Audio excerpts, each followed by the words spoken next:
I have an unpopular opinion that some may feel this way, others may not, but it's my opinion and my opinion alone, and I'm allowed to have one because I can.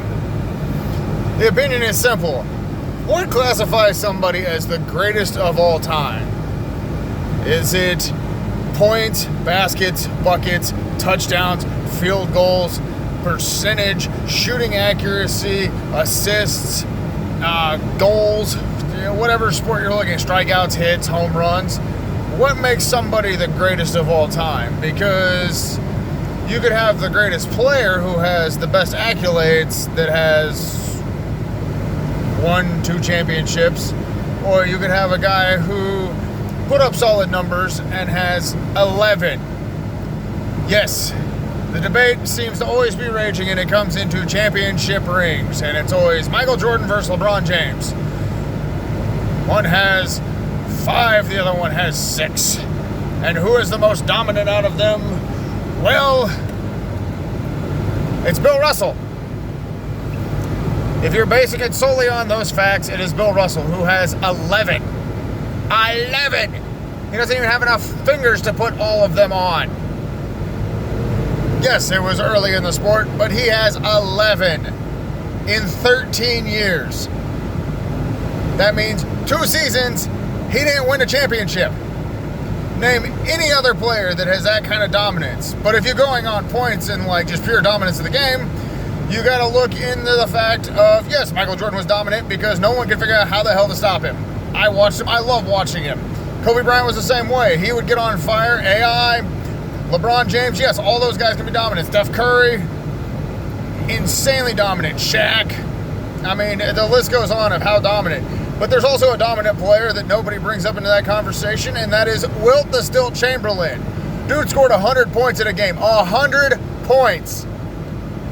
Has it ever been done since? No! The last person to do it was Kobe Bryant. And that was at 82 points. And that dude was on fire that night. He could have probably just thrown the ball off of somebody's head and it would have went in. He was on that point. But he was also assisting and getting the rest of the team kind of involved, even though, they scored like 12 points between all of them and he just basically won the game. I've never seen it before. But the sole basis of who is the most dominant, well, you can't really compare eras. I'm sorry. It doesn't. Yes, Bill Russell was the most dominant player in his era. Then you have Wilt Chamberlain. Then there's Kareem Abdul-Jabbar. And then there's Larry Bird, who was dominant as hell.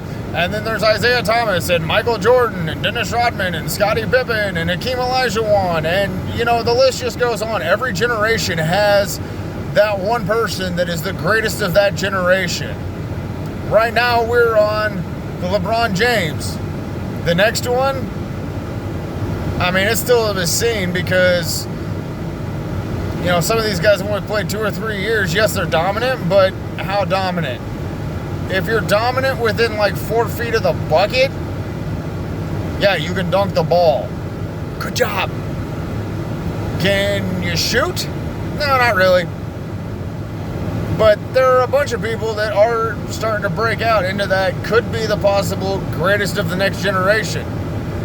But to compare all the generations and the style of play and the way that they played is completely unfair. The only one you could really do is like baseball. Not a whole lot's changed about it. You got a guy that throws a ball, somebody hits it, you go chase after it, and you throw it to wherever the hell he's going. Baseball hasn't really changed its idea. Yes, people have gotten faster. Yes, people have gotten better. Yes, people have used steroids. Allegedly used steroids. There's no confirmation that they have used steroids, but there's allegations that they might have been doping. Even though one guy is like, yes, I did it. Yes, I gave this guy, a snitch. You had a baseball bounce off your head and give the opponent a home run. But to compare, it's like comparing apples and oranges to bananas. Each generation has its great players and its superstars and its phenomenal, exceptional athletes. Just take the time to witness what greatness you are seeing and stop trying to compare or judge or just bash the person, because at some point in time, Like my generation, we had to let Michael Jordan go. Yes, he came back and played for the Washington Wizards, but that was not Michael Jordan. That was an older version of him that just... It was Jordan, but it wasn't Jordan. But we had to come to the realization when he retired from the Bulls that, for the second time, that Michael Jordan was done. And then before that, Magic and Larry and Kareem. And before that, Wilt the Still Chamberlain. I mean, take a moment to appreciate some of these guys. Like Kobe Bryant, I did not appreciate him while he was around and playing. I thought he was an arrogant jackass. But to watch him play, the dude was phenomenal. And I regret not giving him more credit when I should have. I mean, Vince Carter did it forever, and he's one of the best dunkers ever.